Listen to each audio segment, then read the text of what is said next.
Bagian 1, Revolusi Kognitif. 1. Binatang yang tidak signifikan. Sekitar 13,5 miliar tahun lalu, zat, energi, waktu, dan ruang tercipta setelah peristiwa yang dikenal sebagai ledakan besar Big Bang. Kisah tentang fitur-fitur fundamental alam raya kita ini dinamai fisika. Sekitar 300.000 tahun setelah kemunculannya, zat dan energi mulai menyatu menjadi struktur-struktur rumit yang dinamai atom-atom, yang kemudian bergabung menjadi molekul-molekul. Kisah tentang atom-atom, molekul-molekul, dan interaksinya disebut kimia. Sekitar 3,8 miliar tahun lalu, di sebuah planet bernama Bumi, molekul-molekul tertentu bergabung membentuk struktur-struktur yang cukup besar dan rumit yang disebut organisme. Kisah tentang organisme ini dinamai biologi. Sekitar 70.000 tahun lalu, organisme dari spesies Homo sapiens mulai membentuk struktur-struktur yang lebih rumit lagi yang dinamakan budaya. Perkembangan selanjutnya dari budaya-budaya manusia ini disebut sejarah. 3 revolusi penting membentuk jalannya sejarah. Revolusi kognitif mengawali sejarah sekitar 70.000 tahun lalu. Revolusi agrikultur mempercepatnya sekitar 12.000 tahun lalu. Revolusi saintifik, yang baru mulai berjalan 500 tahun lalu, kemungkinan akan mengakhiri sejarah dan memulai sesuatu yang benar-benar berbeda. Buku ini menceritakan sejarah tentang bagaimana ketiga revolusi ini telah mempengaruhi manusia dan rekan-rekan organismenya. Manusia sudah ada jauh sebelum ada sejarah. Binatang-binatang yang sangat mirip manusia modern ada sekitar 2,5 juta tahun lalu. Namun, sepanjang banyak generasi yang tak terhitung jumlahnya, mereka tidak mampu mengungguli kedikdayaan organisme-organisme lain yang berbagi habitat dengan mereka. Di atas ketinggian di Afrika Timur, 2 juta tahun lalu, Anda kemungkinan bisa menjumpai sekumpulan sosok-sosok lazimnya manusia, ibu-ibu yang gelisah tengah membuai bayi-bayi mereka dan kecipak riang anak-anak bermain di lumpur. Pemuda-pemuda temperamental yang dongkol menentang aturan masyarakat dan para tetua yang lelah minta ditinggalkan dalam suasana tenang, kaum jagoan dengan dada berdebar-debar yang berusaha memikat gadis-gadis cantik lokal dan para nyonya rumah yang sudah menyaksikan semua itu. Manusia-manusia kuno ini bercinta, bermain, membentuk pertemanan akrab, dan bersaing untuk status dan kekuasaan, tetapi begitu juga simpanse, babon, dan gajah. Tidak ada yang istimewa tentang itu. Tidak ada satupun, sekurang-kurangnya manusia-manusia itu sendiri yang punya firasat keturunan mereka suatu hari kelak akan berjalan di bulan, membelah atom, menyibat kode genetik, dan menulis buku-buku sejarah. Hal paling penting untuk diketahui tentang manusia prasejarah adalah bahwa mereka makhluk yang tidak signifikan, tidak memiliki pengaruh lebih besar terhadap lingkungan dibandingkan gorila, kunang-kunang, atau ubur-ubur. Para ahli biologi mengklasifikasi organisme menjadi spesies-spesies. Binatang-binatang tertentu dikatakan masuk spesies yang sama jika cenderung cocok satu dengan yang lainnya, melahirkan untuk beranak pinak. Kuda dan keledai memiliki kesamaan leluhur dekat dan punya banyak kesamaan sifat bawaan fisik. Namun, kedua spesies itu menunjukkan sedikit ketertarikan seksual satu sama lain. Keduanya akan berpasangan jika dipaksa melakukannya, tetapi keturunannya, yang disebut bagal, mandul. Oleh karena itu, mutasi-mutasi dalam DNA keledai tidak pernah bisa menyeberang ke kuda atau sebaliknya. Dengan demikian, kedua jenis spesies binatang itu dianggap sebagai dua spesies yang terpisah, melintasi jalur-jalur evolusi yang terpisah. Sama halnya bulldog dan spaniel, mungkin tampak sangat berbeda, tetapi keduanya adalah anggota spesies yang sama, punya kesamaan sifat-sifat bawaan DNA. Mereka bisa berpasangan bahagia dan anak-anaknya akan tumbuh untuk berpasangan dengan anjing-anjing lain dan menghasilkan anak-anak anjing. Spesies-spesies yang berevolusi dari satu leluhur yang sama dikelompokkan di bawah nama genus, jamak genera. Singa, harimau, macan tutul, dan jaguar adalah spesies-spesies yang berbeda dalam genus Panthera. Para ahli biologi melabeli organisme-organisme dengan nama Latin yang terdiri dari dua kata, genus diikuti spesies. Singa misalnya, disebut Panthera leo, spesies leo dari genus Panthera. Bisa diasumsikan, setiap orang yang membaca buku ini adalah Homo sapiens, spesies sapiens dari genus Homo. Selanjutnya genera dikelompokkan dalam famili, seperti famili kucing, singa, citah, kucing piaraan famili anjing, anjing, serigala, rubah, anjing hutan, dan famili gajah, gajah, mamut, mastodon. Semua anggota satu famili memiliki garis keturunan dari satu nenek moyang atau kakek moyang. Semua kucing misalnya, dari kucing rumahan paling kecil sampai ke singa yang paling ganas, punya kesamaan nenek moyang kucing yang hidup sekitar 25 juta tahun lalu. Homo sapiens juga anggota sebuah famili. Fakta yang terang benderang ini biasanya menjadi salah satu rahasia sejarah yang paling ketat disimpan. Homo sapiens sejak lama memilih untuk memandang diri terpisah dari binatang, yatim yang kehilangan famili, tak punya saudara atau sepupu, dan paling penting, tanpa orang tua. Namun, kenyataannya tidak seperti itu. Suka atau tidak suka, kita adalah anggota dari satu famili besar dan sangat berisik yang disebut kera besar. Kerabat terdekat kita yang masih hidup antara lain simpanse, gorila, dan orang utan. Simpanse adalah yang terdekat. Hanya 6 juta tahun lalu, satu kera betina tunggal punya 2 anak perempuan. Satu menjadi leluhur simpanse, dan satu lagi adalah nenek buyut kita. Tulang belulang dalam kloset, Homo sapiens menyembunyikan sebuah rahasia yang bahkan lebih mengusik. Kita tidak hanya memiliki berjibun sepupu tanpa peradaban, pada satu masa kita malah punya saudara perempuan dan laki-laki seperti itu. Kita dulu berpikir hanya kitalah yang manusia karena selama 10.000 tahun terakhir, spesies kita memang benar-benar satu-satunya spesies manusia yang masih ada. Namun, makna sejati dari kata manusia adalah binatang yang masuk dalam genus Homo. Lebih dari itu, seperti yang akan kita lihat pada bab terakhir buku ini, dalam waktu yang tak begitu lama, pada masa depan kita, kemungkinan akan bersaing dengan manusia-manusia non-sapiens. Untuk memperjelas poin ini, saya akan sering menggunakan istilah sapiens untuk merujuk ke anggota-anggota spesies Homo sapiens, sedangkan istilah manusia dipertahankan merujuk ke semua anggota genus Homo yang masih ada.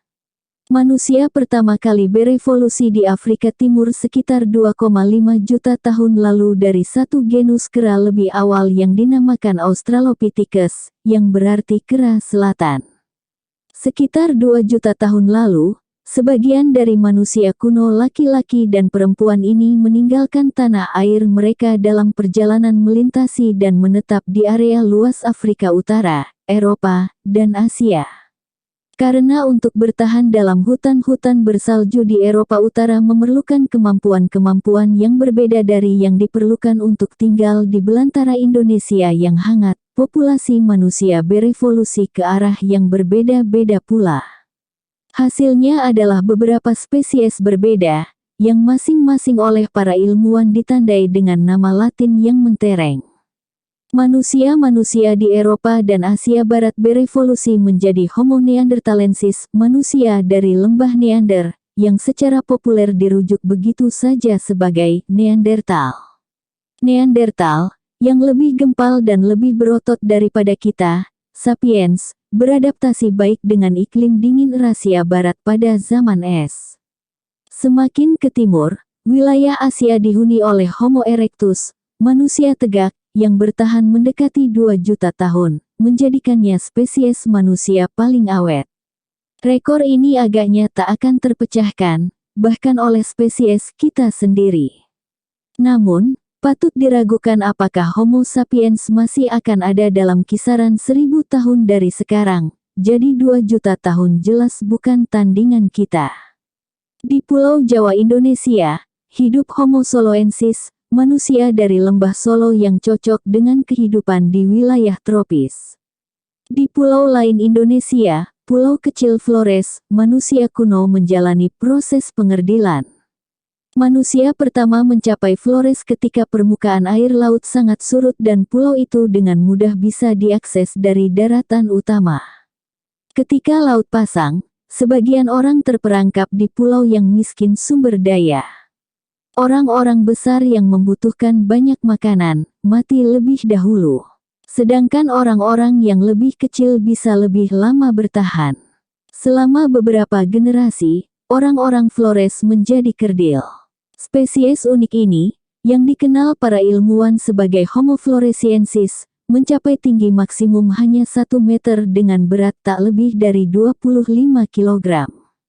Meski demikian, mereka mampu menghasilkan peralatan dari batu, dan bahkan terkadang berhasil memburu gajah-gajah pulau tersebut, walaupun biar adil, gajah-gajah itu juga dari spesies kerdil. Pada 2010, satu lagi saudara yang hilang diselamatkan dari pelupaan, ketika para ilmuwan yang mengekskavasi Gua Denisova di Siberia menemukan satu fosil tulang jari. Analisis genetik membuktikan bahwa jari itu milik spesies manusia yang sudah dikenal sebelumnya, yang dinamai Homo Denisova.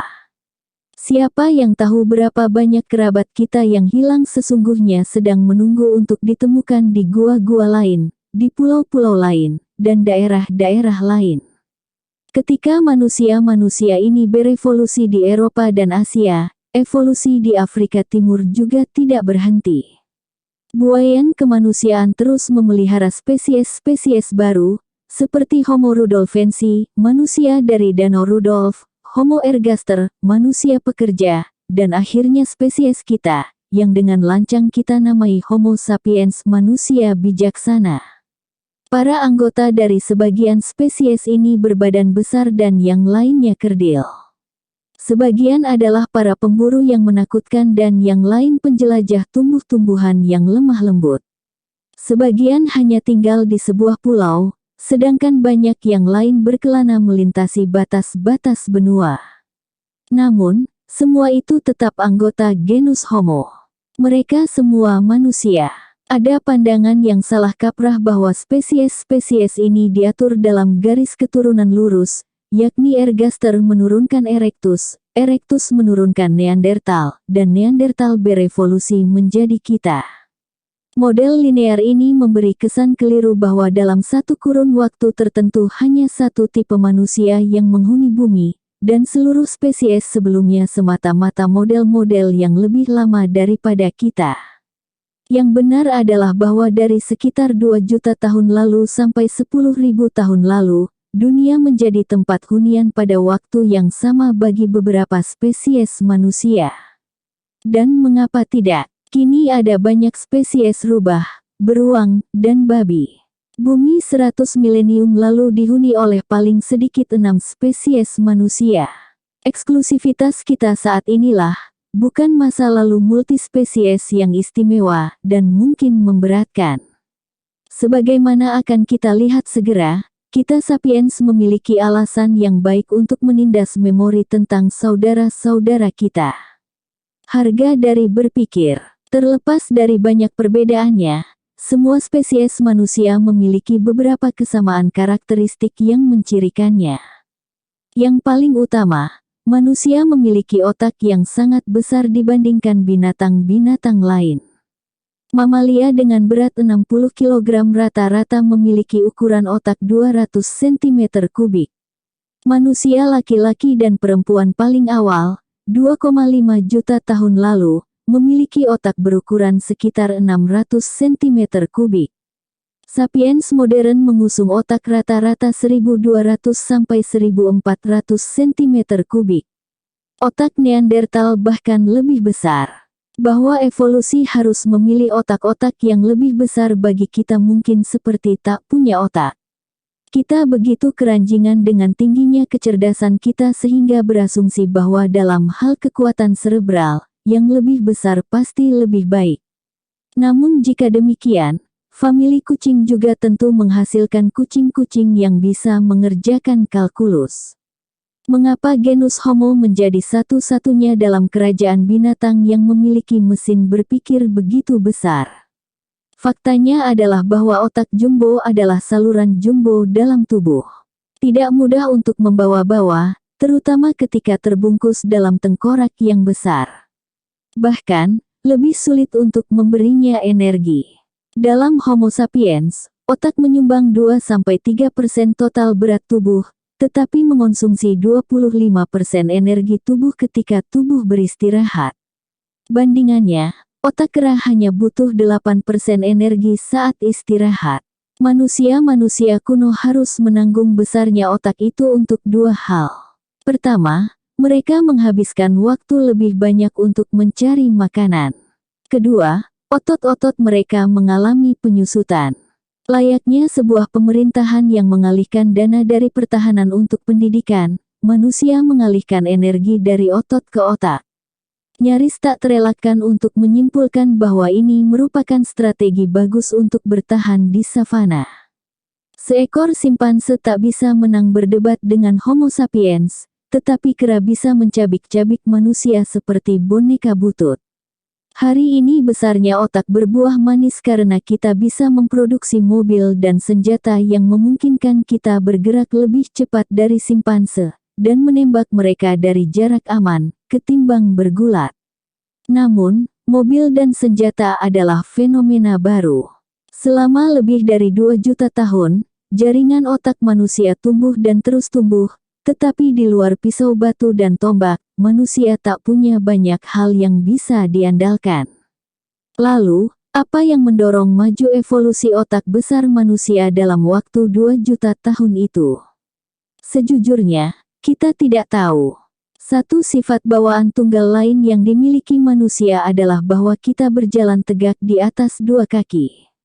Dengan berdiri, lebih mudah menjelajahi savana untuk bermain atau menghadapi musuh, dan tangan yang tak diperlukan untuk menggerakkan tubuh bebas untuk keperluan lain, seperti melontar batu atau memberi isyarat.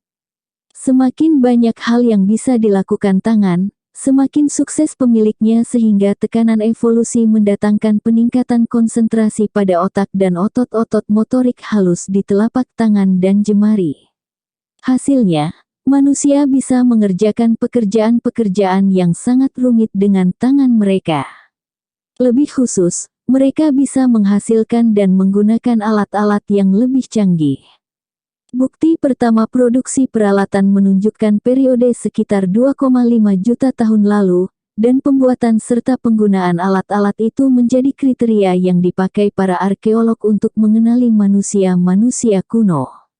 Meskipun demikian, berjalan tegak memiliki sisi lemah. Tulang belulang leluhur primata kita berkembang selama beberapa juta tahun untuk mendukung sebuah makhluk yang berjalan dengan kaki 4 dan memiliki kepala yang relatif kecil. Untuk menyesuaikan dengan posisi tegak adalah tantangan, terutama jika pijakan harus menopang tengkorak ekstra besar. Manusia harus membayar untuk penglihatannya yang bagus dan tangannya yang terampil dengan sakit punggung dan leher kaku.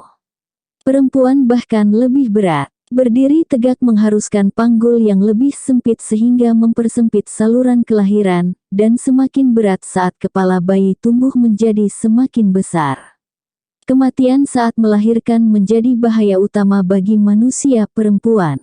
Manusia perempuan yang lebih dahulu melahirkan, ketika otak dan kepala bayi relatif lebih kecil dan luwes, bernasib lebih baik dan punya lebih banyak anak. Seleksi alamiah dengan sendirinya menguntungkan kelahiran-kelahiran yang lebih dahulu. Dan sungguh, dibandingkan binatang-binatang lain, manusia dilahirkan prematur, ketika banyak dari sistem vital mereka masih belum berkembang. Bayi kuda jantan langsung bisa berjalan begitu lahir, anak kucing langsung meninggalkan ibunya untuk mencari makan saat usianya baru beberapa pekan. Bayi manusia tak berdaya, bergantung selama bertahun-tahun kepada orang tua untuk ketahanan, perlindungan, dan pendidikan. Fakta ini memberi kontribusi besar bagi kemampuan sosial manusia yang luar biasa dan problem-problem sosialnya yang unik. Ibu-ibu yang kesepian hampir tak bisa mencari makan untuknya dan anak mereka dengan keberadaan anak di buayan. Membesarkan anak membutuhkan bantuan terus-menerus dari anggota keluarga lain dan tetangga. Dibutuhkan satu suku untuk membesarkan seorang manusia. Dengan demikian, evolusi menguntungkan mereka yang mampu membentuk ikatan-ikatan sosial yang kokoh. Selain itu, karena manusia dilahirkan dalam keadaan belum berkembang, mereka bisa dididik dan disosialisasi pada tingkat yang lebih besar ketimbang binatang manapun. Sebagian besar mamalia muncul dari rahim seperti gerabah mengilap yang muncul dari tempat pembakaran. Setiap upaya untuk mencetak kembali akan menggores atau memecahkannya. Manusia keluar dari rahim seperti gelas yang dicairkan di tungku pembakaran. Bisa dipilin, ditarik, dan dibentuk dengan derajat keleluasaan yang mencengangkan. Itulah mengapa kita mendidik anak-anak kita menjadi Kristen atau Buddha, kapitalis atau sosialis, penggemar perang atau pencinta perdamaian. Kita berasumsi bahwa otak besar, penggunaan alat, kemampuan belajar yang superior, serta struktur sosial yang kompleks adalah keunggulan besar. Sepertinya sudah terbukti dengan sendirinya bahwa itu semua menjadikan manusia menjadi binatang paling kuat di muka bumi. Namun, manusia menikmati semua keunggulan itu selama 2 juta tahun penuh, ketika mereka tetap menjadi makhluk yang lemah dan marginal. Jadi, manusia yang hidup 1 juta tahun lalu, terlepas dari besarnya otak mereka dan tajamnya alat-alat batu mereka, selalu diliputi ketakutan akan predator, jarang berburu binatang besar, dan bertahan terutama dengan mengumpulkan tumbuh-tumbuhan, menangkap serangga, memburu hewan-hewan kecil, dan makan sisa-sisa makanan yang ditinggalkan karnivora lain yang lebih kuat. Salah satu penggunaan paling umum alat dari batu adalah untuk membuka tulang agar bisa mendapatkan sumsum. Sebagian peneliti percaya bahwa ini merupakan keunggulan orisinal kita. Sebagaimana burung pelatuk ahli dalam menyesap serangga dari rongga pohon, manusia-manusia awal ahli dalam menyesap sumsum dari tulang. Mengapa sumsum? Baik, jika Anda mengamati kawanan singa yang dengan bangga melumpuhkan serta melahap seekor jerapah. Tunggulah dengan sabar sampai mereka selesai. Namun, giliran Anda belum tiba karena pertama-tama ada hiena dan anjing hutan, dan Anda tak akan berani mengusik mereka, mengais sisa-sisanya. Baru setelah Anda dan rombongan berani mendekati tulang belulang, tengok hati-hati kanan dan kiri, lalu cari lapisan yang masih tersisa. Ini adalah salah satu kunci untuk memahami sejarah kita dan psikologi, posisi genus Homo dalam rantai makanan, sampai masa yang cukup baru, kokoh berada di tengah. Selama jutaan tahun, manusia berburu hewan-hewan yang lebih kecil dan mengumpulkan apa yang bisa mereka kumpulkan, dan pada saat yang sama diburu oleh predator-predator yang lebih besar. Baru 400.000 tahun lalu beberapa spesies manusia mulai berburu hewan besar secara berkala, dan baru dalam 100.000 tahun terakhir, dengan bangkitnya Homo sapiens, manusia melompat ke puncak rantai makanan. Lompatan spektakuler dari tengah ke puncak membawa konsekuensi-konsekuensi besar. Binatang-binatang lain di puncak piramida, seperti singa dan hiu, berevolusi ke posisi itu berangsur-angsur, selama beberapa juta tahun. Ini memungkinkan ekosistem berkembang dengan pola keseimbangan yang mencegah singa dan hiu menimbulkan terlalu banyak kehancuran. Karena singa menjadi semakin mematikan, maka rusa berlari semakin cepat, hiena bekerja sama lebih baik, dan badak menjadi berperilaku lebih buruk. Secara kontras, manusia yang naik ke puncak begitu cepat dalam ekosistem tidak diberi waktu untuk menyesuaikan diri.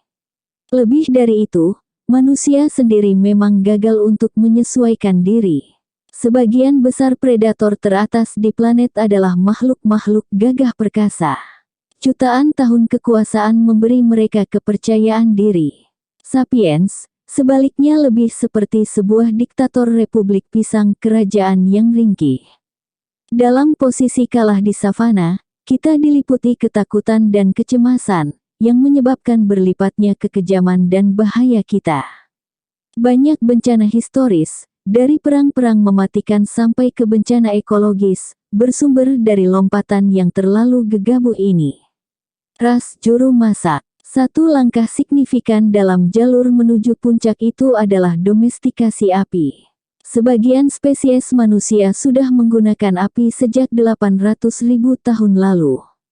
Sampai dengan masa 300.000 tahun lalu, Homo erectus, Neanderthal dan beberapa pendahulu Homo sapiens menggunakan api untuk keperluan sehari-hari. Manusia kali ini punya satu sumber cahaya dan kehangatan yang bisa diandalkan, dan senjata mematikan melawan singa-singa yang berkeliaran. Tak lama sesudah itu, manusia mungkin bahkan mulai dengan sengaja membakar perkampungan mereka.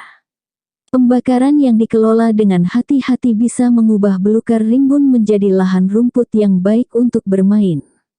Selain itu, setelah api padam, para wiraswasta zaman batu bisa berjalan-jalan di bekas-bekas asap dan memanen binatang-binatang, kacang, dan umbi-umbian yang sudah matang. Akan tetapi, manfaat terbaik dari api adalah untuk memasak. Makanan-makanan yang tidak bisa dimakan manusia dalam bentuk alaminya, seperti gandum, padi, dan kentang, menjadi unsur pokok dalam makanan kita berkat pemasakan. Api bukan hanya mengubah sifat kimiawi makanan, melainkan juga sifat-sifat biologisnya. Pemasakan bisa membunuh kuman dan parasit yang menempel di makanan. Manusia juga menjadi jauh lebih mudah untuk mengunyah dan menyantap makanan-makanan favorit sebelumnya seperti buah-buahan, kacang, serangga, dan daging jika dimasak terlebih dulu.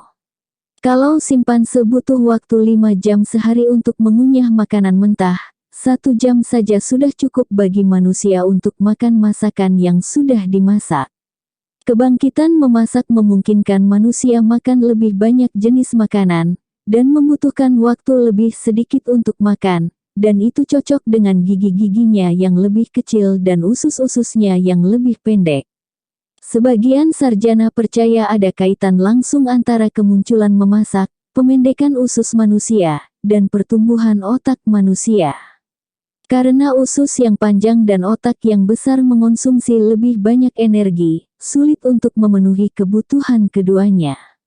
Dengan pemendekan usus dan berkurangnya konsumsi energi, secara tak sengaja memasak membuka jalan menuju otak jumbo Neanderthal dan Sapiens.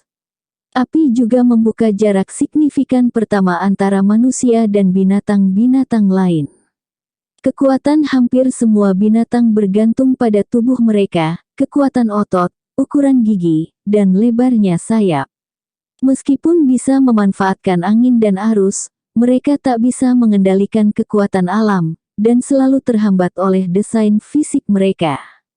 Elang misalnya, mengidentifikasi kolom-kolom panas yang naik dari tanah, merentangkan sayap raksasanya dan membiarkan udara panas mendorong tubuhnya ke depan. Namun, elang tidak bisa mengendalikan lokasi kolom-kolom, dan kapasitas dorongnya pas secara proporsional dengan rentang sayap. Ketika manusia mendomestikasi api, mereka mendapatkan kendali atas kekuatan yang potensinya terbatas dan apa adanya. Tak seperti elang, manusia bisa memilih kapan dan di mana menyalakan api, dan mereka bisa mengeksploitasi api untuk banyak keperluan. Yang paling penting, kekuatan api tidak terbatas pada bentuk, struktur, atau kekuatan tubuh manusia. Seorang perempuan dengan batu api atau batang api bisa membakar habis satu hutan dalam hitungan jam. Domestikasi api adalah sebuah penanda datangnya beberapa hal. Para penjaga saudara-saudara kita, meskipun sudah mendapatkan manfaat api, 150.000 tahun lalu manusia masih menjadi makhluk marginal. Mereka memang bisa menakut-nakuti singa, menghangatkan diri pada malam-malam yang dingin, dan sesekali membakar hutan. Namun, kalau semua spesies dihitung, mungkin tak lebih dari 1 juta manusia yang hidup antara Kepulauan Indonesia dan Semenanjung Iberia, hanya 1 titik dalam radar ekologis. Spesies kita sendiri, Homo sapiens, sudah ada di panggung dunia, tetapi sejauh ini baru sibuk dengan urusannya sendiri di sebuah sudut Afrika. Kita tidak tahu pasti di mana dan kapan binatang-binatang yang bisa diklasifikasi Homo sapiens pertama kali berevolusi dari jenis manusia sebelumnya, tetapi kebanyakan ilmuwan sepakat bahwa hingga 150.000 tahun lalu, Afrika Timur dihuni oleh sapiens yang tampak seperti kita. Jika salah satu dari mereka muncul di rumah mayat modern, ahli patologi lokal tentu mendapati tak ada yang istimewa padanya. Berkat manfaat api, mereka punya gigi dan rahang yang lebih kecil dibandingkan leluhur mereka, tetapi memiliki otak besar, seukuran otak kita. Para ilmuwan juga sepakat bahwa sekitar 70.000 tahun lalu, sapiens dari Afrika Timur menyebar ke Semenanjung Arabia, dan dari sana mereka dengan cepat menjelajah ke segenap penjuru Eurasia. Ketika Homo sapiens mendarat di Arabia, sebagian besar Eurasia sudah dihuni oleh manusia lain. Apa yang terjadi pada mereka? Ada 2 teori yang saling bertentangan. Teori perkawinan silang menjelaskan cerita tentang daya tarik, seks, dan pembauran. Ketika imigran-imigran Afrika menyebar ke seluruh dunia, mereka berkembang biak bersama populasi-populasi manusia lain, dan orang-orang masa kini adalah hasil dari perkawinan silang ini. Misalnya, ketika sapiens mencapai Timur Tengah dan Eropa, mereka mendapati Neandertal. Manusia-manusia ini lebih berotot ketimbang sapiens, memiliki otak yang lebih besar, dan lebih pandai beradaptasi dengan iklim dingin. Mereka menggunakan alat dan api, pemburu yang baik, dan merawat sesamanya yang sakit dan lemah. Para arkeolog menemukan tulang-tulang Neandertal yang hidup beberapa tahun dengan cacat fisik parah, bukti bahwa mereka dirawat oleh kerabatnya. Neandertal sering digambarkan dalam karikatur sebagai orang-orang gua kuno yang brutal dan bodoh, tetapi bukti mutakhir mengubah citra mereka. Menurut teori perkawinan silang, ketika sapiens menyebar ke tanah Neandertal, sapiens berkembang biak bersama Neandertal sampai 2 populasi muncul. Jika benar demikian, maka orang-orang Eurasia sekarang tidak murni sapiens. Mereka adalah gabungan dari sapiens dan Neandertal. Begitu pula, ketika sapiens mencapai Asia Timur, mereka berkawin silang dengan Erectus lokal, jadi orang China dan Korea adalah gabungan dari sapiens dan Erectus. Pandangan yang berseberang, yang disebut teori penggantian menjelaskan cerita yang sangat berbeda, ketidakcocokan, perubahan, dan mungkin bahkan genosida. Menurut teori ini, sapiens dan manusia-manusia lain punya anatomi yang berbeda, dan sangat mungkin punya gaya berpasangan yang berbeda, bahkan aroma tubuh yang berbeda. Mereka tak mungkin saling tertarik secara seksual. Dan andai pun seorang Romeo Neandertal dan seorang Juliet Sapiens jatuh cinta, mereka tidak bisa menghasilkan anak karena jarak genetika kedua populasi itu sudah tak bisa dijembatani. Kedua populasi tetap berbeda sepenuhnya, dan ketika Neandertal mati atau dibunuh, gen mereka mati bersama mereka. Menurut pandangan ini, sapiens menggantikan semua populasi manusia sebelumnya tanpa percampuran dengan mereka. Jika benar demikian, maka garis keturunan semua manusia kontemporer bisa dilacak secara eksklusif ke Afrika Timur 70.000 tahun lalu. Kita semua adalah sapiens murni. Banyak sendi dalam perdebatan ini. Dari perspektif evolusi, 70.000 tahun adalah masa yang relatif singkat. Jika teori penggantian yang benar, semua manusia yang masih hidup secara kasar memiliki kesamaan bawaan genetik, dan perbedaan rasial di antara mereka bisa diabaikan. Namun, jika teori perkawinan silang yang benar, mungkin ada perbedaan-perbedaan genetik antara orang Afrika, Eropa, dan Asia yang bersumber dari ratusan ribu tahun lalu. Ini adalah dinamit politik yang bisa menyediakan bahan untuk teori ras yang eksplosif. Dalam beberapa dekade terakhir ini teori penggantian menjadi kearifan bersama di bidang ini. Teori ini memiliki dukungan arkeologis yang lebih kokoh, dan secara politik lebih benar, para ilmuwan tak punya hasrat untuk membuka kotak Pandora rasisme dengan mengklaim adanya keragaman genetik yang signifikan di antara populasi manusia modern. Namun, itu berakhir pada 2010, ketika hasil-hasil dari 4 tahun upaya untuk memetakan genom Neandertal diterbitkan. Para ahli genetika mampu mengumpulkan cukup DNA Neandertal utuh dari fosil-fosil untuk membuat perbandingan luas dengan DNA dari manusia kontemporer. Hasilnya mencengangkan komunitas sains. Ternyata, 1-4% DNA unik manusia dari populasi modern di Timur Tengah dan Eropa adalah DNA Neandertal. Itu bukan jumlah yang besar, tetapi signifikan. Kejutan kedua datang beberapa bulan kemudian, ketika DNA yang diekstrak dari fosil tulang jari Denisova dipetakan. Hasilnya membuktikan bahwa sampai dengan 6% DNA unik manusia Melanesia dan aborigin Australia adalah DNA Denisova. Jika hasil itu valid, dan penting untuk dipahami bahwa riset lebih jauh sedang berjalan dan mungkin memperkuat atau mengubah kesimpulan-kesimpulan ini, teori perkawinan silang mendapatkan bukti ada kebenaran di dalamnya. Namun, itu tidak berarti bahwa teori penggantian salah sepenuhnya. Karena Neandertal dan Denisova berkontribusi DNA hanya dalam jumlah kecil ke genom kita hari ini, maka mustahil untuk bicara tentang percampuran antara sapiens dan spesies-spesies manusia lainnya. Meskipun perbedaan-perbedaan di antara mereka tidak cukup besar untuk mencegah sepenuhnya perkawinan, itu cukup untuk membuat kontak semacam itu menjadi langka. Lalu, bagaimana kita harus memahami keterhubungan biologis antara sapiens, Neandertal, dan Denisova? Jelas, mereka bukan spesies-spesies yang berbeda sama sekali seperti kuda dan keledai. Di sisi lain, mereka bukan sekadar populasi yang berbeda dari spesies yang sama, seperti bulldog dan spaniel. Realitas biologis tidaklah hitam dan putih. Ada juga area abu-abu. Setiap dua spesies yang berevolusi dari satu leluhur yang sama, seperti kuda dan keledai, pada satu masa menjadi dua populasi dari spesies yang sama, seperti bulldog dan spaniel.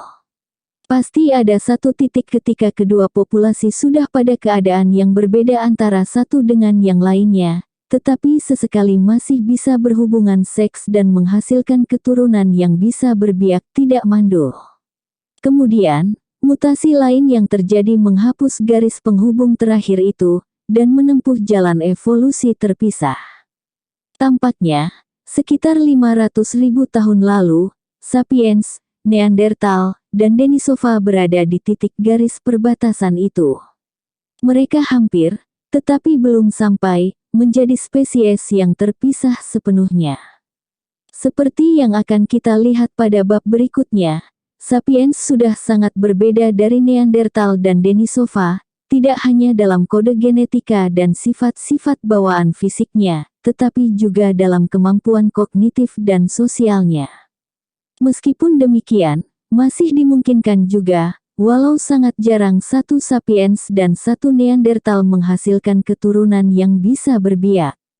Jadi, populasi tidak bercampur, tetapi beberapa gen Neandertal beruntung bisa menumpang di kereta sapiens. Tentu tidak enak, dan mungkin mengguncang hati, membayangkan kita sapiens, pada suatu masa berhubungan seks dengan binatang dari spesies lain dan menghasilkan anak. Akan tetapi, kalaupun Neandertal, Denisova, dan spesies-spesies manusia lain tidak bercampur dengan sapiens, mengapa mereka punah?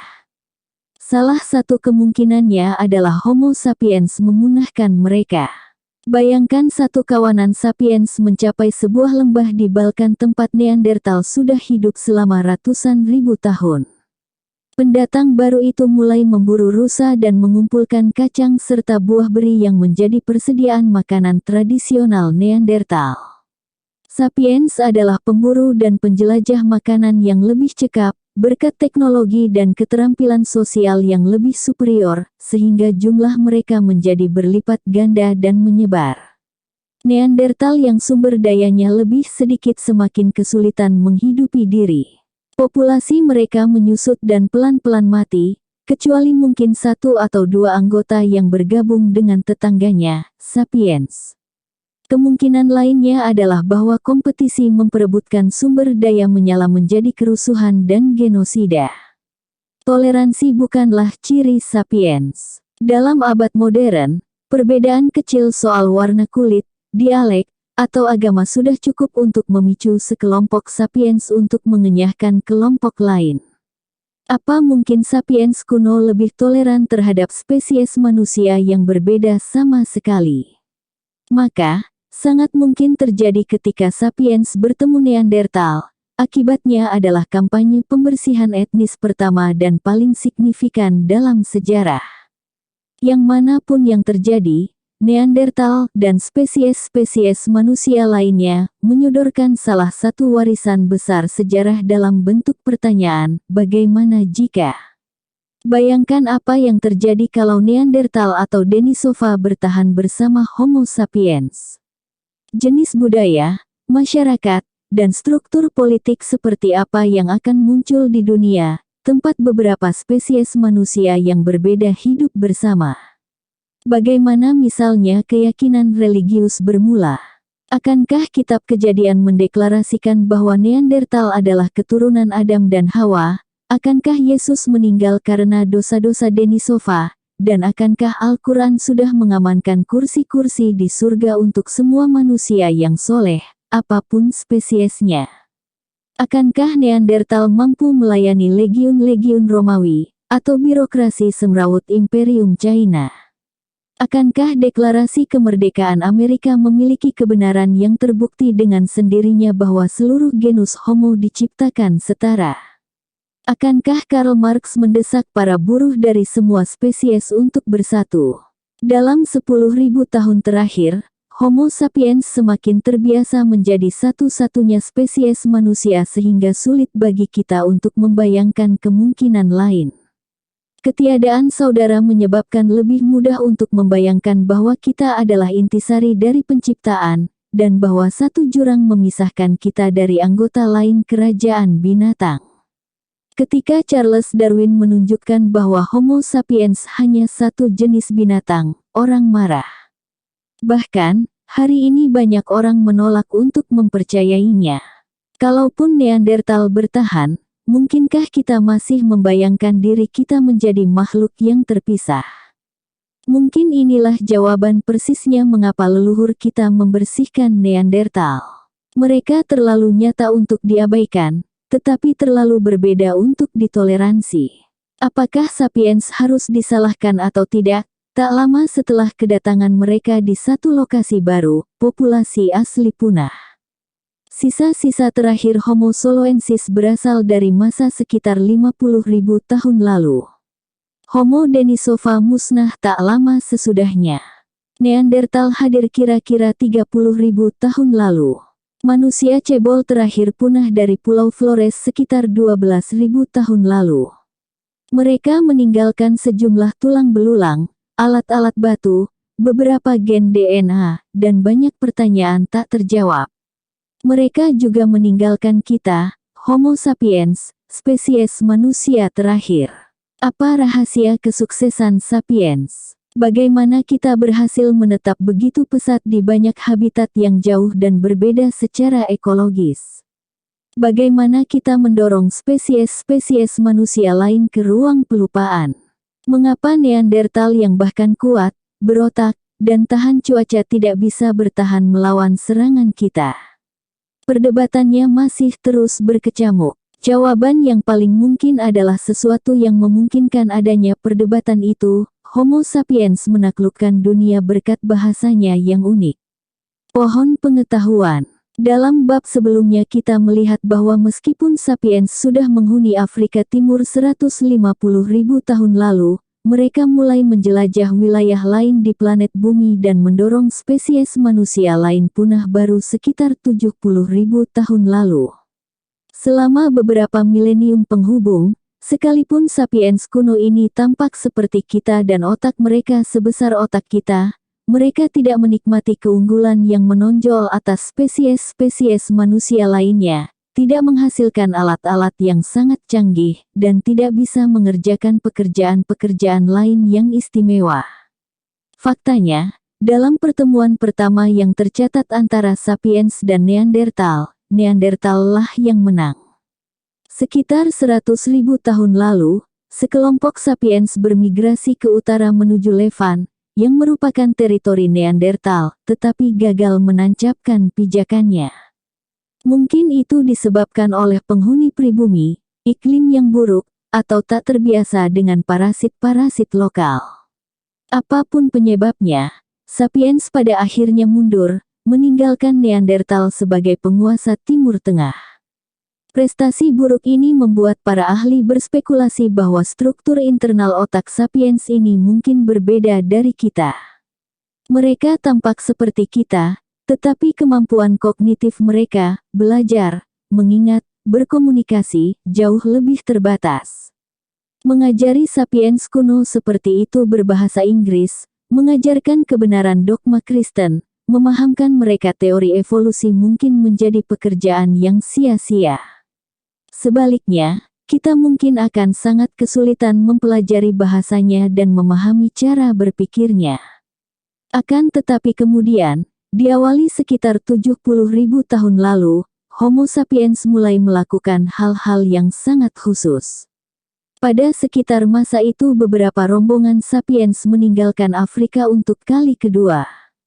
Kali ini mereka mengusir Neandertal dan semua spesies manusia lainnya tidak hanya dari Timur Tengah, tetapi juga dari permukaan bumi. Dalam periode yang sangat singkat, sapiens mencapai Eropa dan Asia Timur. Sekitar 45.000 tahun lalu, mereka menyeberangi laut terbuka dan mendarat di Australia, sebuah benua yang belum pernah terjangkau oleh manusia. Dalam periode dari sekitar 70.000 tahun lalu sampai sekitar 30.000 tahun lalu muncullah penemuan perahu, lampu minyak, busur dan panah, serta jarum yang diperlukan untuk menjahit baju hangat. Benda-benda pertama yang pantas disebut sebagai seni dan perhiasan muncul dari era ini, sebagaimana bukti tak terbantahkan untuk agama, perdagangan, dan stratifikasi sosial. Sebagian besar peneliti percaya bahwa pencapaian yang belum pernah ada sebelumnya itu merupakan produk dari sebuah revolusi kemampuan kognitif sapiens. Mereka mengemukakan bahwa orang-orang yang memunahkan Neandertal, yang berdiam di Australia, dan memahat patung manusia singa, Stadel Lion Man, adalah orang-orang yang pintar, kreatif, dan sensitif seperti kita. Andai saja kita bisa bertemu dengan para seniman gua Stadel, kita tentu bisa belajar bahasa mereka dan mereka belajar bahasa kita. Kita akan bisa menjelaskan kepada mereka segala hal yang kita tahu, dari petualangan Alice in Wonderland sampai ke paradoks fisika kuantum, dan mereka bisa mengajari kita bagaimana pandangan orang-orang mereka tentang dunia. Munculnya dua cara baru dalam berpikir dan berkomunikasi, antara 70.000 tahun dan 30.000 tahun lalu, merupakan revolusi kognitif. Apa penyebabnya? Kita tidak tahu. Teori yang paling banyak dipercaya mengemukakan bahwa mutasi genetik tanpa sengaja mengubah penyambungan sel-sel otak sapiens, memungkinkan mereka berpikir dalam cara yang belum pernah ada sebelumnya dan berkomunikasi dengan satu jenis bahasa yang sama sekali baru. Kita bisa menyebutnya mutasi pohon pengetahuan.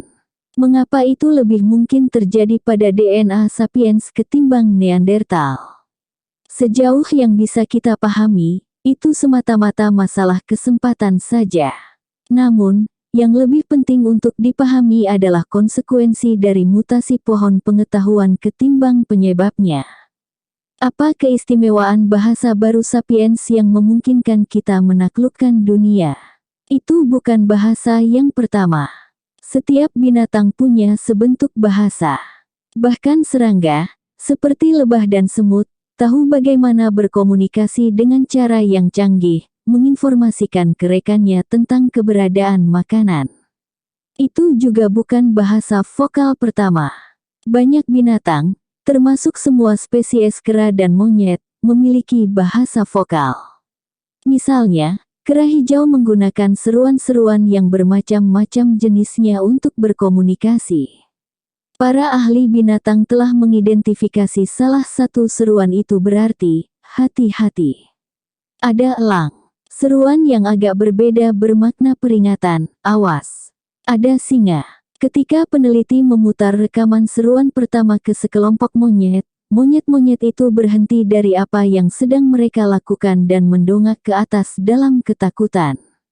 Ketika kepada kelompok yang sama diperdengarkan seruan kedua, peringatan adanya singa, mereka cepat-cepat memanjat pohon. Sapiens bisa menghasilkan lebih banyak suara berbeda ketimbang monyet hijau, tetapi lumba-lumba dan gajah punya kemampuan yang sama mengesankannya. Seekor beo bisa mengatakan apapun yang dikatakan Albert Einstein, selain menirukan suara-suara dering telepon, bantingan pintu, dan raungan sirene. Apapun keunggulan Einstein atas beo, jelas itu bukan vokal. Kalau begitu, apa sesungguhnya yang istimewa dari bahasa? Jawaban yang paling umum adalah bahwa bahasa kita luar biasa luas. Kita bisa menghubungkan sejumlah terbatas bunyi dan tanda untuk menghasilkan kalimat dalam jumlah tak terbatas, masing-masing dengan makna yang berbeda. Dengan itu kita bisa mencerna, menyimpan, dan mengkomunikasikan informasi dalam jumlah yang luar biasa besar tentang dunia sekeliling. Seekor monyet hijau bisa berteriak ke rekan-rekannya, hati-hati, ada singa. Namun, seorang manusia modern bisa memberitahu teman-temannya bahwa pagi ini, dekat tikungan sungai, dia melihat seekor singa mengikuti kawanan bison. Dia kemudian bisa menjelaskan lokasi pastinya, termasuk jalan-jalan yang berbeda menuju ke arah sana. Dengan informasi ini, para anggota rombongannya bisa berkumpul bersama dan membahas apakah mereka akan mendekati sungai itu untuk menghindari singa dan memburu bison. Teori kedua menyetujui bahwa bahasa kita yang unik berevolusi sebagai sarana berbagi informasi tentang dunia. Namun, informasi paling penting yang harus disampaikan adalah tentang manusia, bukan tentang singa dan bison. Bahasa kita berevolusi menjadi cara bergosip. Menurut teori ini Homo sapiens pada dasarnya adalah binatang sosial. Kerja sama sosial adalah kunci bertahan dan reproduksi kita. Tidak cukup bagi laki-laki dan perempuan untuk tahu keberadaan singa dan bison. Yang jauh lebih penting bagi mereka adalah tahu siapa dalam kalangan mereka membenci siapa, siapa tidur dengan siapa, siapa yang jujur, dan siapa penipu. Jumlah informasi yang harus didapat dan disimpan oleh seseorang untuk melacak hubungan-hubungan yang berubah-ubah di antara beberapa puluh individu sungguh mengejutkan. Dalam satu kawanan 50 individu, ada 1225 hubungan satu-satu, dan kombinasi sosial rumit yang tak terhitung. Semua kera menunjukkan minat tinggi pada informasi sosial seperti itu, tetapi mereka kesulitan bergosip secara efektif. Neandertal dan Homo sapiens kuno juga kesulitan berbicara sembunyi-sembunyi di belakang temannya, kemampuan yang kebanyakan berisi untuk menjelek-jelekkan orang lain nyatanya penting untuk kerja sama dalam kawanan dengan jumlah besar. Keterampilan linguistik yang didapat sapiens modern sekitar 70 milenium lalu memungkinkan mereka bergosip selama berjam-jam. Informasi terpercaya tentang siapa yang bisa dipercaya berarti bahwa kawanan-kawanan kecil bisa membesar menjadi kelompok-kelompok besar, dan sapiens bisa mengembangkan jenis kerja sama yang lebih ketat dan lebih canggih. Teori gosip mungkin terdengar seperti lelucon, tetapi sejumlah studi mendukungnya. Bahkan, kini mayoritas besar komunikasi manusia, entah itu dalam bentuk surel, percakapan telepon, atau kolom surat kabar, adalah gosip. Gosip muncul pada kita begitu alamiah sehingga tampak seakan-akan bahasa kita berevolusi untuk tujuan ini. Apakah Anda mengira para profesor sejarah berbincang tentang alasan Perang Dunia Pertama ketika bertemu untuk makan siang, atau bahwa para ahli fisika nuklir menghabiskan waktu rehat minum kopi mereka dalam konferensi saintifik untuk membicarakan tentang partikel-partikel atom? Terkadang ya, namun lebih sering mereka bergosip tentang profesor yang memergoki suaminya berselingkuh, pertengkaran antara ketua jurusan dan dekan, atau rumor-rumor bahwa seorang kolega menggunakan dana riset untuk membeli Lexus. Gosip biasanya fokus pada kesalahan. Para pencinta rumor adalah pilar keempat asli, yakni para jurnalis yang menginformasikan kepada masyarakat tentang, dan karena itu melindungi masyarakat dari penipuan dan para pembonceng. Sangat mungkin, teori gosip dan teori ada singa dekat sungai keduanya valid. Namun, ciri unik sejati dari bahasa kita bukanlah kemampuannya meneruskan informasi tentang manusia dan singa, melainkan kemampuannya meneruskan informasi tentang hal-hal yang tidak tampak sama sekali. Sejauh yang kita tahu, hanya sapiens yang bisa berbicara tentang segala jenis entitas yang belum mereka lihat, sentuh, atau endus. Legenda, mitos, Tuhan, dan agama muncul kali pertama dengan kehadiran revolusi kognitif. Banyak binatang dan spesies manusia sebelumnya bisa mengatakan, hati-hati, ada singa. Berkat revolusi kognitif, Homo sapiens memperoleh kemampuan untuk mengatakan, singa adalah penjaga arwah suku kita. Kemampuan untuk berbicara tentang fiksi ini adalah ciri yang paling unik dari bahasa sapiens. Relatif mudah untuk menyepakati bahwa hanya Homo sapiens yang bisa berbicara tentang hal-hal yang benar-benar tidak nyata, dan meyakini 6 hal mustahil sebelum sarapan. Anda tidak bisa meyakinkan seekor monyet untuk memberimu sebuah pisang dengan menjanjikan pisang dalam jumlah tak terbatas setelah kematian di surga monyet. Namun, mengapa itu penting? Bagaimanapun, fiksi bisa menjadi penyesatan dan pengasingan yang berbahaya. Orang yang pergi ke hutan untuk mencari peri dan kuda terbang tampaknya akan punya peluang lebih kecil untuk bertahan ketimbang orang-orang yang pergi untuk mencari jamur dan rusa. Dan jika Anda menghabiskan waktu selama berjam-jam untuk berdoa pada arwah penjaga yang tidak nyata, apakah Anda membuang-buang waktu percuma, waktu yang lebih baik digunakan untuk mencari makan, berkelahi, dan berzina? Akan tetapi, fiksi memungkinkan kita bukan hanya membayangkan sesuatu, melainkan juga melakukannya secara kolektif. Kita bisa mengabaikan mitos umum seperti kisah penciptaan dalam kitab suci, mitos masa impian penduduk aborigin Australia, dan mitos nasionalis tentang negara-negara modern. Mitos semacam itu memberi sapiens kemampuan yang belum ada sebelumnya untuk bekerja sama secara fleksibel dalam jumlah yang besar. Semut dan lebah juga mampu bekerja sama dalam jumlah besar, tetapi mereka melakukannya dalam cara yang sangat kaku dan hanya dengan kerabat terdekatnya. Serigala dan simpanse bekerja sama jauh lebih fleksibel ketimbang semut, tetapi mereka melakukannya hanya dengan individu dalam jumlah kecil yang mereka kenal sangat akrab. Sapiens bisa bekerja sama dalam cara yang jauh lebih fleksibel secara ekstrim dengan orang asing dalam jumlah tak terbatas. Itulah mengapa sapiens menguasai dunia, sementara semut makan sisa-sisa kita, dan simpanse terkunci di kebun-kebun binatang dan laboratorium riset. Legenda pejeot, sepupu kita simpanse biasanya hidup dalam kawanan-kawanan kecil berisi beberapa puluh individu. Mereka membentuk pertemanan dekat, berburu bersama, dan berjuang bahu-membahu melawan babon, citah, dan simpanse-simpanse musuh. Struktur sosial mereka cenderung hierarkis. Anggota dominan yang hampir selalu jantan biasa disebut jantan alfa. Pejantan-pejantan lain dan para betinanya tunduk kepada jantan alfa dengan merunduk di hadapannya sambil mengeluarkan suara-suara dengkur, tak ubahnya manusia yang membungkuk di hadapan seorang raja. Jantan alfa berjuang keras untuk mempertahankan harmoni sosial dalam kawanannya.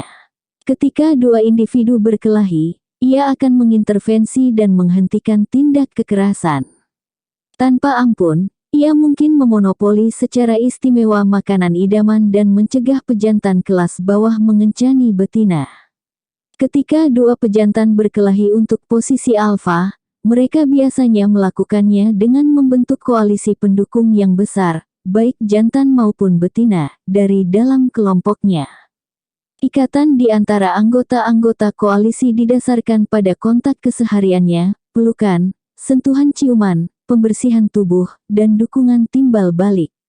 Sebagaimana manusia, politisi dalam kampanye pemilihan umum berkeliling untuk berjabat tangan dan mencium bayi. Begitu pula simpanse yang berminat menduduki posisi puncak menghabiskan banyak waktu untuk memeluk, menepuk punggung, dan mencium bayi simpanse. Jantan alfa yang menang biasanya bukan karena kuat secara fisik, melainkan karena ia memimpin koalisi yang besar dan stabil. Koalisi memainkan peran penting tidak hanya selama perebutan posisi alfa, tetapi juga dalam hampir seluruh aktivitas sehari-hari. Para anggota koalisi menghabiskan lebih banyak waktu bersama, berbagi makanan, dan membantu temannya yang kesulitan. Ada batas yang tegas ukuran kelompok yang bisa dibentuk dan bertahan dengan cara itu. Agar berfungsi, semua anggota kelompok harus saling mengenal secara intim. Dua simpanse yang tidak pernah bertemu, tidak pernah berkelahi, dan tidak pernah terlibat dalam saling membersihkan badan tidak akan tahu apakah mereka bisa saling percaya, dan mana di antara mereka yang kedudukannya lebih tinggi. Dalam kondisi alamiah, satu kawanan simpanse biasanya beranggotakan sekitar 20-50 individu. Ketika jumlah simpanse dalam satu kelompok meningkat, keteraturan sosial goyah, akhirnya mengarah ke perpecahan dan pembentukan kawanan baru oleh sebagian anggota dalam kelompok itu. Hanya dalam kasus yang sangat sedikit, para ahli binatang mengamati kelompok-kelompok yang lebih besar dari 100 simpanse. Kelompok-kelompok simpanse jarang yang bekerja sama, dan cenderung bersaing untuk teritori dan makanan. Para periset telah mendokumentasikan perang panjang antar kelompok, dan bahkan dalam satu kasus aktivitas genosida terjadi, yang di dalamnya satu kawanan secara sistematis membantai sebagian besar anggota kawanan lain. Pola-pola serupa mungkin mendominasi kehidupan sosial manusia awal, termasuk Homo sapiens kuno. Manusia, seperti simpanse, memiliki naluri sosial yang memungkinkan para leluhur kita membentuk pertemanan dan hierarki, dan memburu atau berkelahi bersama-sama. Namun sebagaimana naluri sosial simpanse, manusia-manusia itu teradaptasi hanya untuk kelompok intim kecil. Ketika kelompok tumbuh terlalu besar, keteraturan sosialnya goyah dan kelompok terpecah. Andaipun satu lembah subur bisa menghidupi 500 sapiens kuno, tidak mungkin begitu banyak orang asing bisa hidup bersama-sama. Bagaimana mereka menyepakati siapa yang menjadi pemimpin, siapa yang harus memburu di mana, atau siapa yang berpasangan dengan siapa. Dengan munculnya revolusi kognitif, gosip membantu Homo sapiens membentuk kawanan yang lebih besar dan lebih stabil. Namun, bahkan gosip pun punya keterbatasan. Riset dalam bidang sosiologi telah menunjukkan bahwa maksimum ukuran alamiah yang diikat oleh gosip adalah sekitar 150 individu. Sebagian besar anggota tidak mungkin bisa mengenal secara intim atau menggosip secara efektif tentang lebih dari 150 anggota. Bahkan pada masa kini, ambang batas kritis organisasi manusia jatuh pada kisaran angka ajaib ini. Di bawah ambang batas ini, komunitas, bisnis, jaringan sosial, dan kesatuan militer bisa mempertahankan diri yang didasarkan terutama pada perkenalan intim dan kegandrungan rumor. Tak dibutuhkan pangkat formal, jabatan, dan buku aturan untuk menjaga ketertiban. Satu peleton yang berisi 30 tentara atau bahkan satu kompi berisi 100 tentara bisa berfungsi baik atas dasar hubungan akrab, dengan disiplin formal yang minim. Seorang sersan yang sangat dihormati bisa menjadi raja kompi dan menegakkan otoritasnya, bahkan kepada seorang opsir yang bertugas. Satu bisnis keluarga bisa bertahan dan berkembang tanpa dewan direktur, seorang CEO atau satu departemen akunting. Namun, begitu ambang batas 150 orang terlampaui, keadaannya tidak bisa begitu lagi. Anda tidak bisa menjalankan satu divisi dengan ribuan tentara seperti Anda memimpin satu peleton. Bisnis keluarga yang sukses biasanya menghadapi krisis ketika tumbuh lebih besar dan mempekerjakan lebih banyak personel. Jika tak bisa memperbarui diri, perusahaan itu akan pecah. Bagaimana bisa Homo sapiens berhasil melampaui ambang batas kritis ini, yang pada akhirnya mendirikan kota-kota berpenduduk puluhan ribu penghuni dan imperium yang menguasai ratusan juta orang? Rahasianya mungkin adalah munculnya fiksi tadi. Orang asing dalam jumlah besar bisa bekerja sama dengan sukses dengan meyakini mitos bersama. Setiap kerja sama manusia dalam skala besar, entah itu negara modern, gereja abad pertengahan, kota kuno, atau suku kuno, berakar pada mitos bersama yang muncul hanya pada imajinasi kolektif orang-orang. Gereja berakar pada mitos religius bersama. Dua orang Katolik yang tidak pernah saling bertemu bisa bersama-sama dalam perang salib atau menggalang dana untuk membangun rumah sakit karena mereka sama-sama yakin bahwa Tuhan berinkarnasi dalam daging manusia dan memungkinkan dirinya disalib untuk menebus dosa-dosa kita. Negara berakar dari mitos kebangsaan bersama. Dua orang Serbia yang tidak saling bertemu mempertaruhkan nyawa untuk saling menyelamatkan karena keduanya yakin akan keberadaan negara Serbia, tanah air Serbia, dan bandara Serbia. Sistem pengadilan berakar dari mitos hukum bersama. Dua pengacara yang tidak pernah saling bertemu bisa menyatukan upaya membela orang yang benar-benar asing karena mereka percaya pada eksistensi hukum, keadilan, hak-hak asasi manusia, dan uang yang dibayarkan sebagai upah. Meskipun demikian, hal-hal ini muncul di luar cerita-cerita yang ditemukan dan diceritakan orang ke orang lain. Tak ada Tuhan di alam semesta, tak ada negara, tak ada uang, tak ada hak asasi manusia, tak ada hukum, tak ada keadilan di luar imajinasi umum makhluk manusia. Orang dengan mudah memahami bahwa manusia primitif merekatkan keteraturan sosial dengan meyakini adanya hantu dan arwah, dan berkumpul setiap bulan purnama untuk menari bersama di sekitar api unggun. Apa yang tak bisa mereka apresiasi adalah bahwa institusi-institusi modern kita berfungsi benar-benar atas dasar yang sama.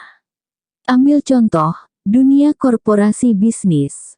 Orang-orang bisnis modern dan para pengacara sesungguhnya adalah dukun-dukun hebat.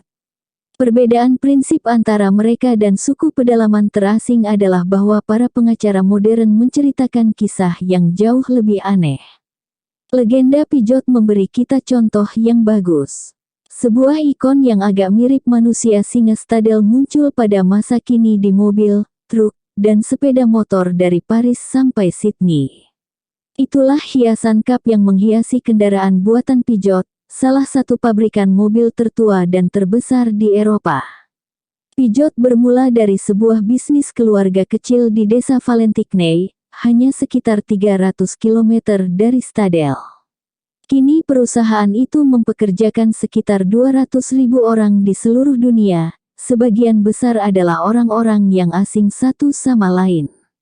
Orang-orang asing itu bekerja sama begitu efektif sehingga pada 2008 Peugeot bisa memproduksi lebih dari 1,5 juta kendaraan, menghasilkan pendapatan sekitar 55 miliar euro. Dengan cara bagaimana kita bisa mengatakan bahwa Peugeot SA, nama resmi perusahaan itu, mampu eksis? Ada banyak kendaraan Peugeot, memang, tetapi itu semua bukanlah perusahaannya. Sekalipun jika setiap kendaraan Peugeot di dunia secara bersamaan dirongsokkan dan dijual sebagai besi tua, Peugeot SA tidak akan hilang. Ia akan terus memproduksi mobil baru dan menerbitkan laporan tahunan. Perusahaan itu memiliki pabrik-pabrik, mesin-mesin, dan rumah-rumah pamer, serta mempekerjakan pegawai-pegawai mekanik, akuntan, dan sekretaris, tetapi semua itu bersama-sama bukan pembentuk Peugeot. Sebuah bencana mungkin membunuh setiap pegawai Peugeot, dan kemudian menghancurkan semua jalur perakitan dan kantor-kantor eksekutifnya. Sekalipun dalam keadaan seperti itu, perusahaan bisa meminjam uang, mempekerjakan pegawai-pegawai baru, membangun pabrik-pabrik baru, tetapi tetap itu bukan merupakan perusahaannya. Semua manajer bisa saja dipecat dan seluruh sahamnya dijual, tetapi perusahaan itu tetap akan utuh. Ini tidak berarti bahwa Peugeot SA kebal atau tak bisa mati. Jika seorang hakim memutuskan pembubaran perusahaan, pabrik-pabriknya akan tetap berdiri dan para pekerja, akuntan-akuntan, para manajer, dan para pemegang sahamnya akan tetap hidup, tetapi Peugeot SA akan lenyap seketika. Singkatnya, Peugeot SA tampaknya tidak memiliki koneksi esensial dengan dunia fisik. Apakah ia benar-benar ada? Peugeot adalah isapan jempol dari imajinasi kolektif kita. Para pengacara menyebut ini sebagai fiksi legal. Ia tidak bisa ditunjuk bukan barang fisik. Namun, ia ada sebagai entitas legal. Seperti halnya Anda dan saya, ia diikat oleh hukum negara tempat ia beroperasi. Ia bisa membuka rekening bank dan memiliki properti. Ia membayar pajak, dan ia bisa dituntut dan bahkan diadili terpisah dari orang manapun yang memiliki atau bekerja untuknya. Peugeot milik sebuah genre fiksi legal khusus yang disebut perusahaan liabilitas terbatas. Ide di balik perusahaan-perusahaan seperti itu merupakan sebagian dari penemuan paling asli manusia. Homo sapiens hidup selama beribu-ribu tahun tanpa itu. Sepanjang sebagian besar sejarah yang tercatat, properti hanya bisa dimiliki oleh daging dan darah manusia, jenis yang berdiri di atas dua kaki dan punya otak besar. Jika pada abad ke-13 Franz Jean mendirikan bengkel pembuat kereta, dia sendirilah bisnisnya. Jika sebuah kereta yang dia buat rusak sepekan setelah pembuatan, pembeli yang sewot akan menuntut Jean secara pribadi. Jika Jean sudah meminjam 1000 koin emas untuk mendirikan bengkelnya dan bisnis itu gagal, dia harus membayar kembali utangnya dengan menjual properti pribadinya, rumah, sapi, tanah. Dia mungkin bahkan harus menjual anak-anaknya sebagai tebusan. Jika dia tidak bisa membayar hutang, dia bisa dijebloskan ke penjara oleh negara atau diperbudak oleh pemberi kredit. Dia sepenuhnya bisa dimintai pertanggungjawaban tanpa batas atas seluruh kewajiban yang ditimbulkan oleh bengkelnya. Jika hidup pada masa itu, Anda mungkin akan berpikir dua kali sebelum membuka usaha sendiri. Dan sungguh situasi legal ini menghambat kewirausahaan. Orang-orang takut memulai bisnis baru dan menanggung risiko ekonominya. Nyaris tidak ada untungnya mengambil kesempatan yang bisa membawa keluarganya jatuh ke kemelaratan. Itulah mengapa orang mulai secara kolektif membayangkan eksistensi perusahaan liabilitas terbatas. Perusahaan-perusahaan semacam itu secara legal independen dari orang yang mendirikannya, atau menginvestasikan uang ke dalamnya, atau mengelolanya. Selama beberapa abad terakhir ini, perusahaan semacam itu telah menjadi pemain-pemain utama dalam arena ekonomi, dan kita semakin terbiasa dengannya sehingga kita lupa bahwa perusahaan seperti itu hanya eksis dalam imajinasi kita. Di Amerika Serikat, istilah teknis untuk perusahaan liabilitas terbatas adalah korporasi, yang ironis karena istilah itu berasal dari corpus yakni tubuh dalam bahasa Latin, satu hal yang tidak dimiliki oleh korporasi-korporasi ini. Meskipun tidak memiliki tubuh real, sistem legal Amerika memperlakukan korporasi-korporasi sebagai person legal, seakan-akan mereka adalah daging dan darah makhluk manusia. Demikian pula halnya dengan sistem legal Prancis pada 1896, ketika Armand Peugeot, yang mewarisi dari kedua orang tuanya sebuah bengkel logam yang memproduksi pegas, gergaji, dan sepeda, memutuskan untuk memasuki bisnis otomotif. Untuk keperluan itu, dia mendirikan sebuah perusahaan liabilitas terbatas. Dia menamai perusahaan itu dari namanya sendiri, tetapi perusahaan itu independen dari dirinya. Jika salah satu mobil rusak, pembeli bisa menuntut Peugeot, tetapi bukan Armand Peugeot. Jika perusahaan meminjam jutaan franc dan kemudian gulung tikar, Armand Peugeot tidak berutang pada pemberi kredit 1 franc pun. Pinjaman itu, bagaimanapun sudah diberikan ke Peugeot perusahaan, bukan kepada Armand Peugeot, sang Homo sapiens. Armand Peugeot meninggal pada 1915. Peugeot, perusahaan itu masih hidup dan sehat. Bagaimana sesungguhnya Armand Peugeot, orangnya menciptakan Peugeot, perusahaan. Caranya sama dengan para pendeta dan dukun menciptakan Tuhan dan setan sepanjang sejarah, dan cara yang di dalamnya ribuan kures ahli pengobatan Prancis masih menciptakan tubuh Kristus setiap minggu di gereja-gereja. Semua itu berkisar pada penceritaan kisah-kisah, dan upaya meyakinkan orang agar mempercayainya. Dalam kasus kures Prancis, kisah krusialnya adalah bahwa kehidupan dan kematian Kristus sebagaimana diceritakan oleh gereja Katolik.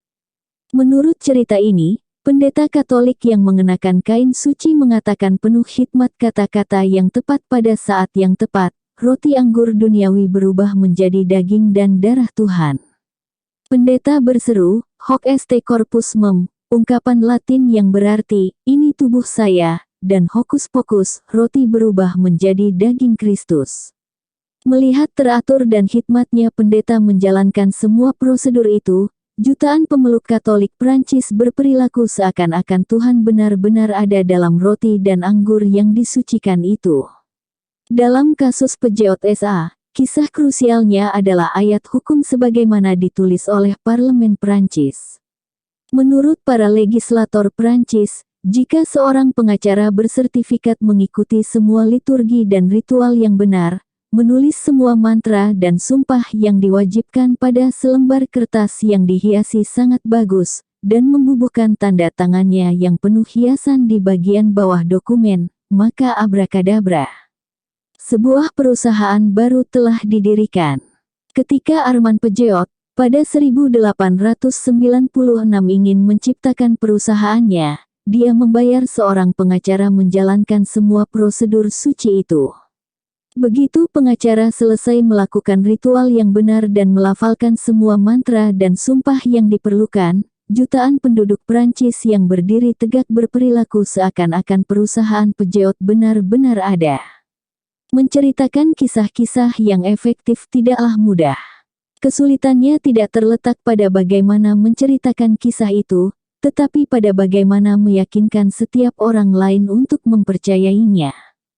Banyak sejarah berkisar pada pertanyaan ini, bagaimana seseorang bisa meyakinkan jutaan orang untuk yakin pada kisah-kisah tertentu tentang Tuhan, negara, atau perusahaan liabilitas terbatas. Namun ketika berhasil, kisah itu memberi Sapiens kekuatan besar, karena memungkinkan jutaan orang asing mau bekerja sama dan bekerja menuju tujuan bersama. Coba saja bayangkan betapa sulitnya menciptakan negara, gereja, atau sistem hukum jika kita hanya mampu bicara tentang hal-hal yang benar-benar ada, seperti sungai, pohon, dan singa. Selama bertahun-tahun orang-orang memintal jalinan cerita yang luar biasa rumit.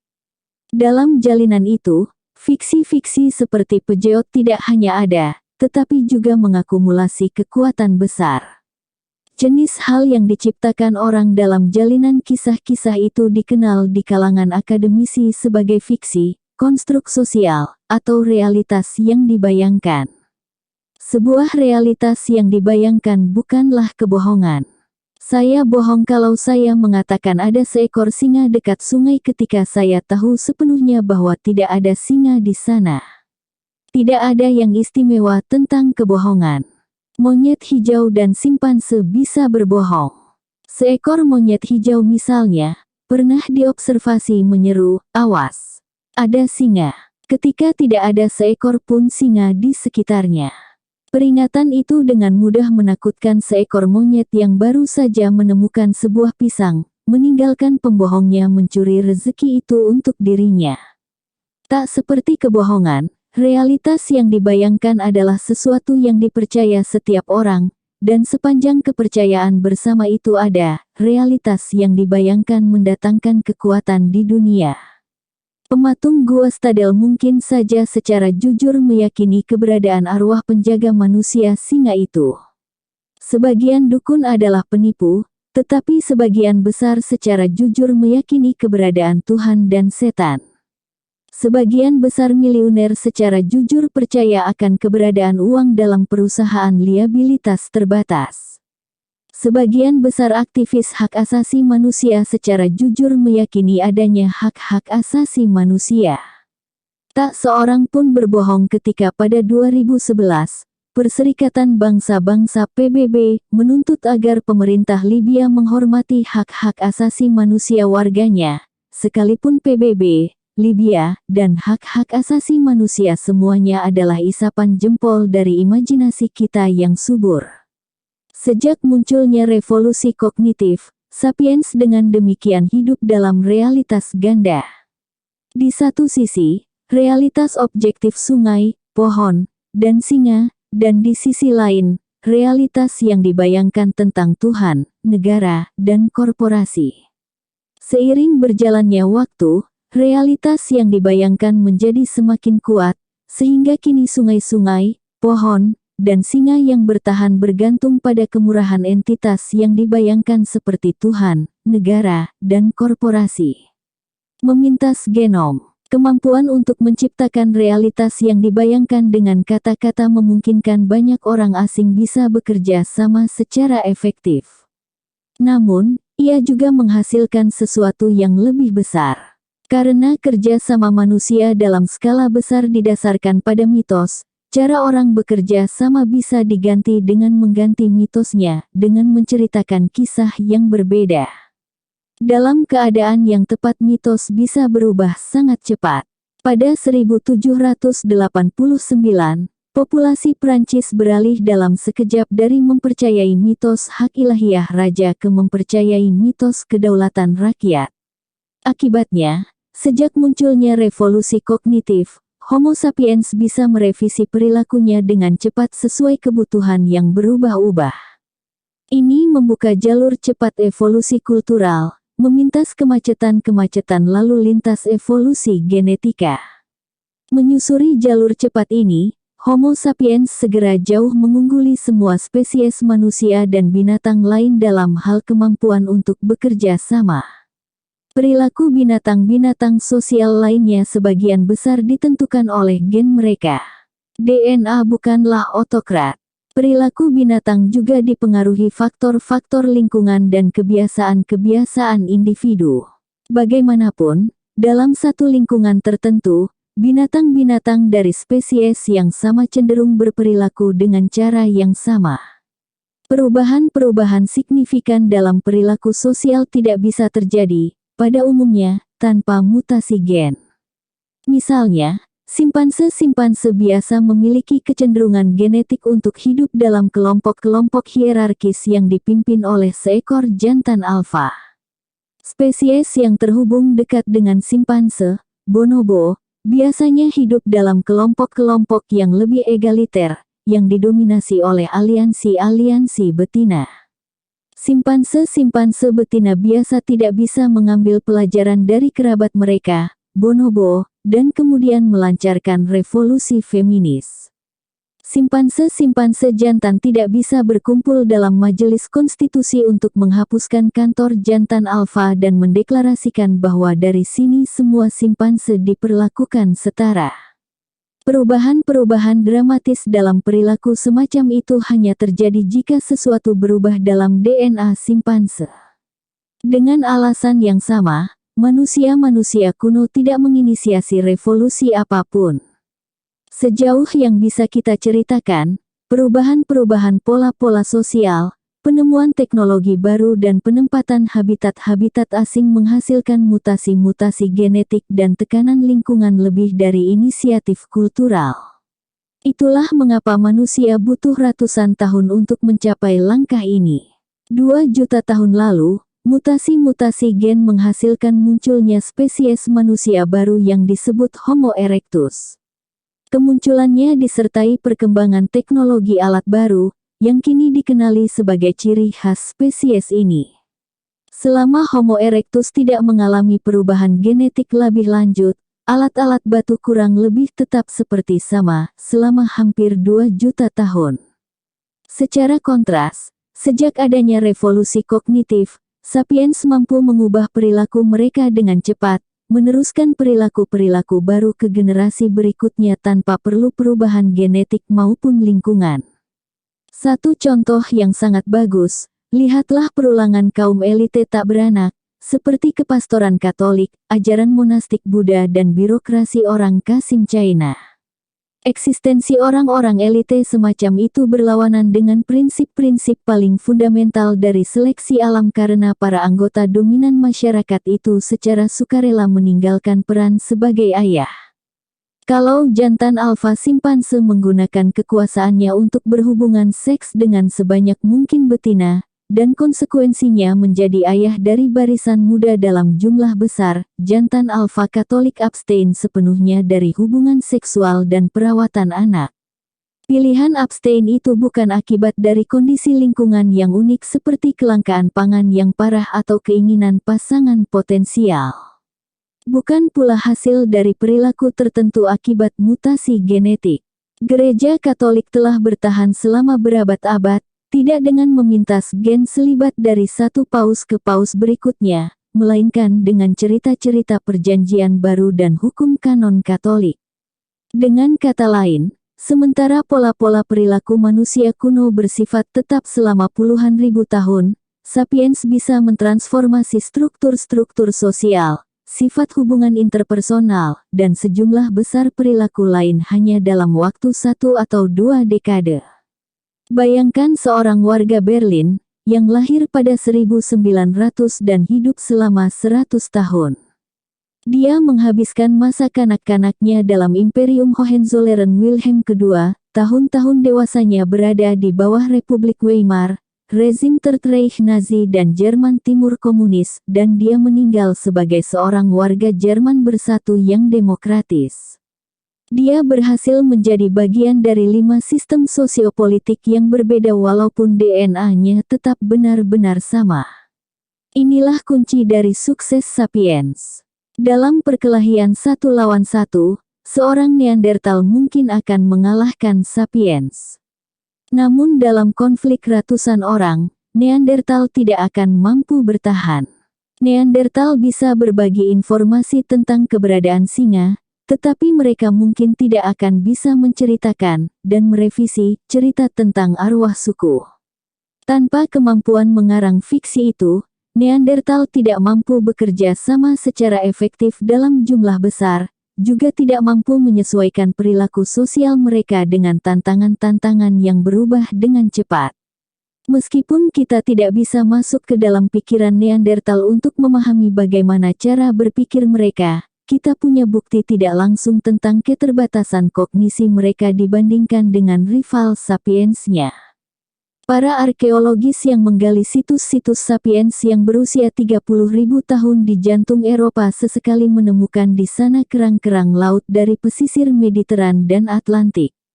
Kemungkinannya, kerang-kerang itu sampai ke pedalaman benua itu melalui perdagangan jarak jauh antara berbagai kawanan sapiens yang berbeda. Situs-situs Neanderthal tidak punya bukti perdagangan semacam itu. Setiap grup membuat alat-alat sendiri dari material lokal. Satu contoh lagi datang dari Pasifik Selatan. Kelompok-kelompok sapiens yang hidup di Pulau Irlandia Baru, sebelah utara Nugini, menggunakan kaca vulkanik yang disebut obsidian untuk membuat alat-alat tajam dan sangat kuat. Namun, Irlandia Baru tidak punya cadangan alam obsidian. Uji-uji laboratorium mengungkapkan bahwa obsidian yang mereka gunakan dibawa dari cadangan di Britania Baru, sebuah pulau 400 km jauhnya.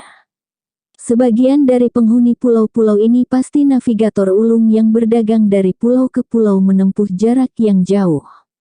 Perdagangan mungkin tampak sebagai kegiatan yang sangat pragmatis, yang tak memerlukan dasar-dasar fiktif. Namun, faktanya tidak ada binatang selain sapiens yang terlibat dalam perdagangan, dan semua jaringan perdagangan sapiens yang tentangnya kita punya bukti terperinci didasarkan pada fiksi-fiksi. Perdagangan tidak bisa muncul tanpa kepercayaan, dan sangat sulit untuk mempercayai orang asing. Jaringan perdagangan global saat ini didasarkan pada kepercayaan kita pada entitas-entitas fiksional seperti dolar, Federal Reserve Bank, dan lambang-lambang korporasi. Ketika dua orang asing dalam masyarakat suku ingin berdagang, mereka akan membangun kepercayaan dengan memohon kepada Tuhan, leluhur mitos, atau binatang lambang yang sama.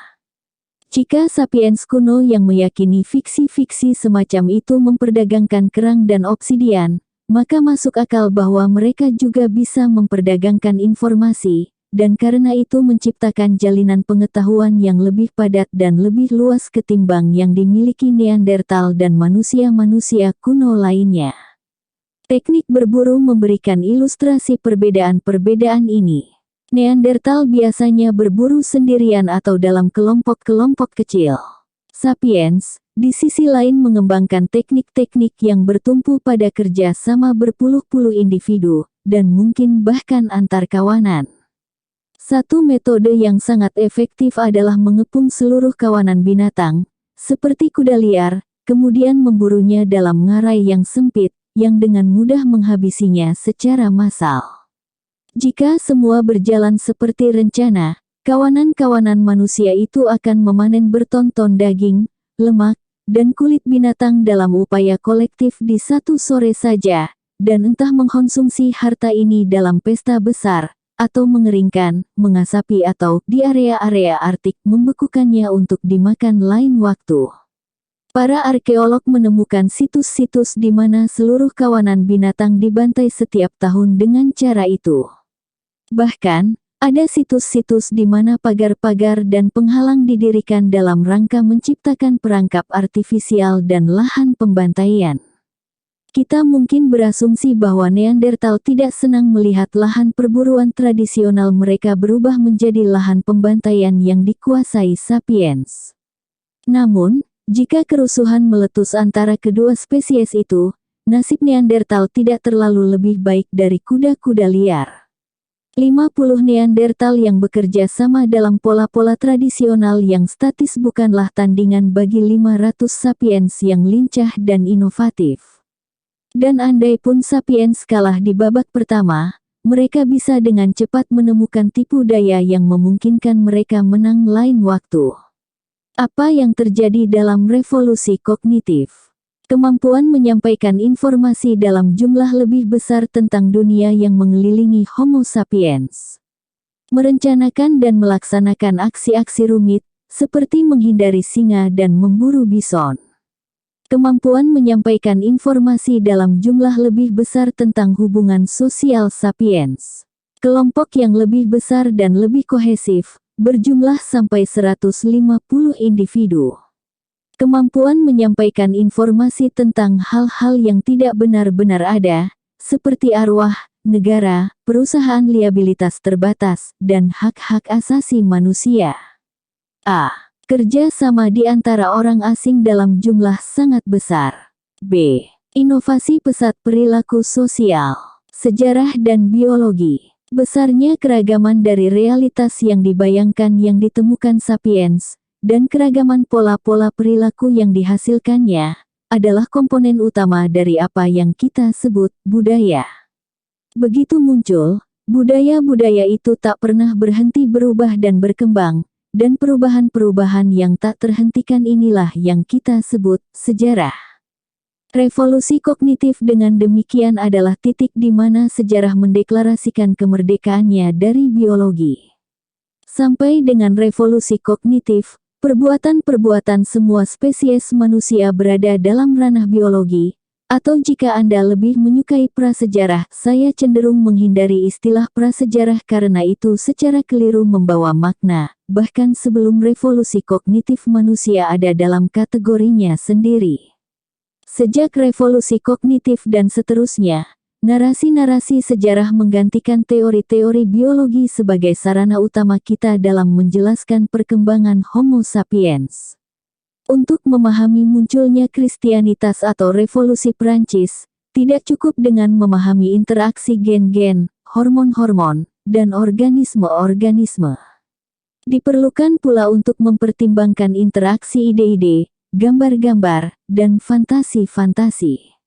Ini tidak berarti bahwa Homo sapiens dan kebudayaan manusia terkecualikan dari hukum-hukum biologi. Kita masih tetap binatang dan kemampuan fisik, emosional, dan kognitif kita masih dibentuk oleh DNA kita. Masyarakat kita dibentuk dari blok-blok bangunan yang sama sebagaimana masyarakat Neandertal atau simpanse, dan semakin jauh kita mencermati blok-blok bangunan ini, sensasi, emosi, ikatan keluarga, semakin sedikit perbedaan yang kita temukan antara kita dan kera-kera lain. Meskipun demikian, keliru kalau kita mencari perbedaan-perbedaan pada level individual dan keluarga. 1 lawan 1, atau bahkan 10 lawan 10, kita secara mengejutkan serupa dengan simpanse. Perbedaan-perbedaan signifikan baru mulai muncul ketika kita melampaui ambang batas 150 individu, dan ketika kita mencapai 1000 sampai 2000 individu, perbedaan-perbedaan itu mencengangkan. Jika Anda mengumpulkan ribuan simpanse di lapangan Tiananmen, Wall Street, Vatikan, atau markas besar PBB, hasilnya akan semrawut. Bandingannya, sapiens bisa berkumpul secara rutin dalam jumlah ribuan di tempat-tempat semacam itu. Bersama-sama, mereka menciptakan pola-pola teratur, seperti jaringan perdagangan, perayaan massal, dan institusi-institusi politik yang belum pernah mereka ciptakan secara terpisah. Perbedaan real antara kita dan simpanse adalah mitos pengikat yang merekatkan individu, keluarga, dan kelompok dalam jumlah besar. Perekat itu membuat kita ulung dalam penciptaan. Tentu saja, kita juga butuh keterampilan lain, seperti kemampuan untuk membuat dan menggunakan alat. Meskipun demikian, pembuatan alat adalah konsekuensi kecil kalau tidak digabungkan dengan kemampuan untuk bekerja sama dengan banyak orang lain. Bagaimana bisa kita sekarang memiliki misil antar benua dengan hulu ledak nuklir, sementara 30.000 tahun lalu kita hanya punya batang dengan mata pisau batu? Secara psikologis, tidak ada perbaikan signifikan dalam kapasitas kita dalam pembuatan alat selama 30.000 tahun terakhir. Albert Einstein jauh kurang tangkas tangannya dibandingkan dengan seorang manusia kuno pemburu penjelajah. Namun, kapasitas kita untuk bekerja sama dengan orang asing dalam jumlah besar membaik secara dramatis. Mata pisau batu kuno dibuat hanya dalam beberapa menit oleh satu orang, yang bergantung pada saran dan bantuan beberapa teman dekat. Produksi hulu ledak nuklir modern membutuhkan kerja sama jutaan orang asing di seluruh dunia, dari pekerja yang menambang biji uranium di kedalaman bumi sampai ke para ahli fisika teoretis yang menulis rumus-rumus matematika panjang untuk menjelaskan interaksi partikel-partikel atom. Berikut ini adalah ringkasan hubungan antara biologi dan sejarah setelah revolusi kognitif. A. Biologi membuat parameter-parameter dasar perilaku dan kapasitas Homo sapiens. Keseluruhan sejarah berlangsung dalam batasan-batasan arena biologis ini. B.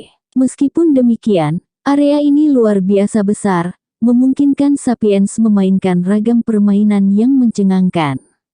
Berkat kemampuan mereka dalam menemukan fiksi, sapiens bisa menciptakan permainan-permainan yang semakin rumit dan semakin rumit, yang berarti setiap generasi mengembangkan dan mengelaborasi lebih jauh. C. Akibatnya, dalam rangka memahami bagaimana perilaku sapiens, kita harus menjelaskan evolusi sejarah tindakan-tindakan mereka. Merujuk hanya pada hambatan-hambatan biologis seperti penyiar radio olahraga yang ketika meliput kejuaraan sepak bola Piala Dunia, menyampaikan kepada para pendengarnya penjelasan terperinci tentang lapangan permainan, bukan penjelasan tentang apa yang sedang dilakukan pemain. Permainan apa yang dilakukan leluhur abad batu kita dalam arena sejarah. Sejauh yang kita ketahui, orang-orang yang memahat patung manusia singa Stadel sekitar 30.000 tahun lalu memiliki kemampuan fisik, emosional, dan intelektual yang sama dengan yang kita miliki. Apa yang mereka lakukan ketika bangun di pagi hari? Apa yang mereka makan untuk sarapan dan makan siang? Seperti apa masyarakat mereka? Apakah mereka punya hubungan monogami?